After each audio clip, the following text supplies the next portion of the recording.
The homework-trapped child starts school like any other child, happy and eager to learn. The teacher gives the assignments, and you as a parent feel a responsibility to support the child in getting the work done. As time goes on, however, the work does not get done. The child starts to get less interested in school, seems less happy to go to school, and it's possible that by upper elementary school the child will have two major teachers depending on how that school district works. Behavior problems start to kick in, a disciplinarian might be involved, and possibly even the school nurse if the child is now given medication because of the feeling that the child's not focusing. By middle school, the child is starting to get angry.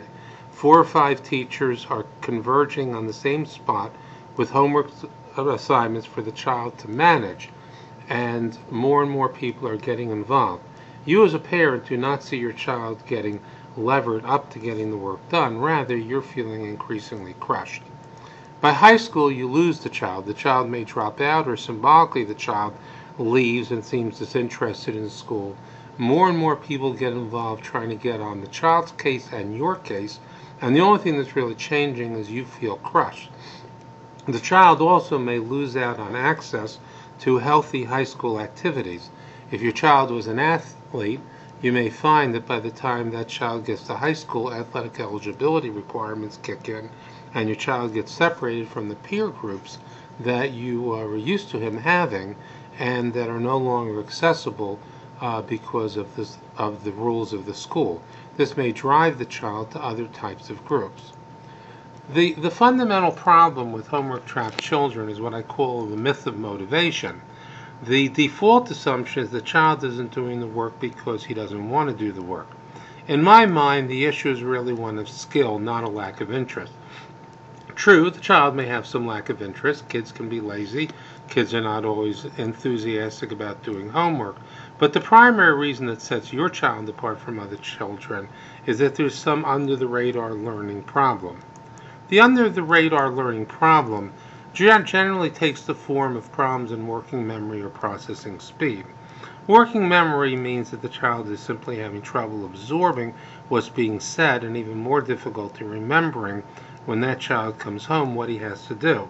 It tends to manifest in problems with paying attention. Processing speed has to do with the mechanics of getting things done, like how quickly a child writes or how quickly a child reads.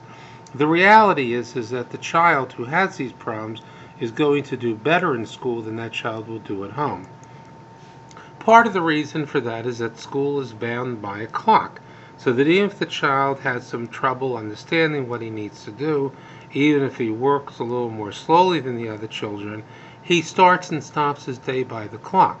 If you think about it, adults have that same condition. Federal law prohibits employers from making people work longer hours just because they might work a little more slowly. People get time and a half if they work longer. Homework is the only situation where we give an assignment not bound by the clock. So that child who is having difficulty getting the work done has no end point. The 10-minute assignment in first grade may take 20, the 20 takes 40, and it just keeps increasing to the point that it gets to be unreasonable. And you ask yourself, what do repeated punishments teach? Because this is what's happening. The child's getting bad grades over and over again. And what it actually teaches is the same bad behaviors that we then try to get rid of when the disciplinary process comes in. The child is actually being reinforced in lying, forgetting, procrastinating, misplacing, and arguing. The child will learn to do anything but the homework because the child can't do the homework, or the child at least can't do all the homework in a reasonable amount of time. The other thing that happens is that in the process of you as a parent being pressed to get the homework done, you actually lose your natural role in the home. The natural order of things has the school running the school system and the parent is the head of the household.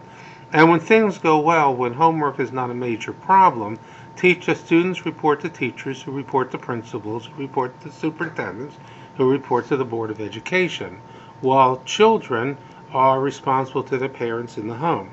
Once a child gets homework trapped and too much homework is being required in the home, and I mean this time-wise, not just content-wise, what happens is the parent gets consumed with the homework issues and becomes a middle manager to the school.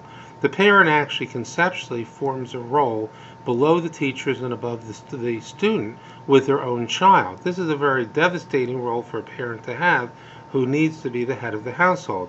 In effect, the parent has a large amount of responsibility but very little authority, since the parent can't just say, let's waive the assignment. The key to changing this is very simple.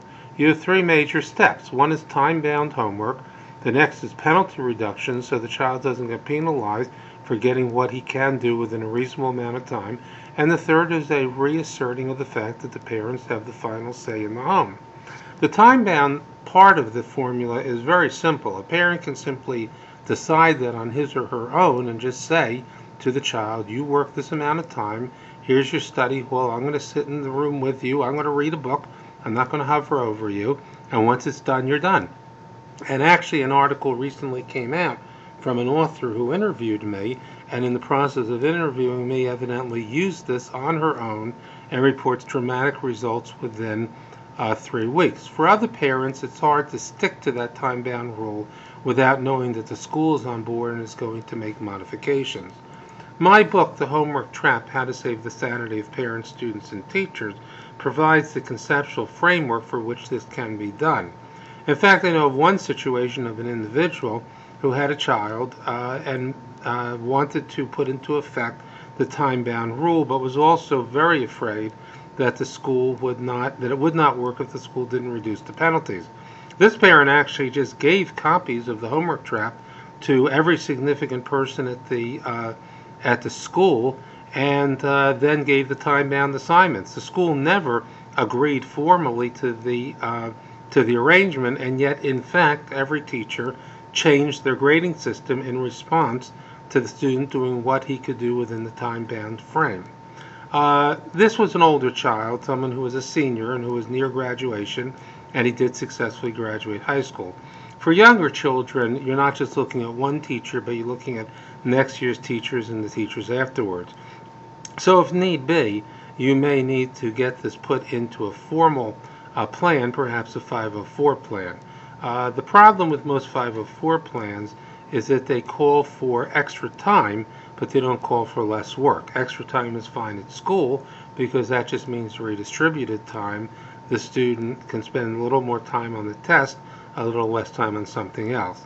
But unless there's less work at home or time boundaries on the work, you're going to run into a problem. So you want to get that into the 504 plan. You have to understand that the school can't do a 504 plan that it's never heard of before, and in some situations you may need to get an advocate or even an educational lawyer to support you. Hopefully it doesn't come to that, and you can find success by just sharing the model with the teachers and seeing what happens next.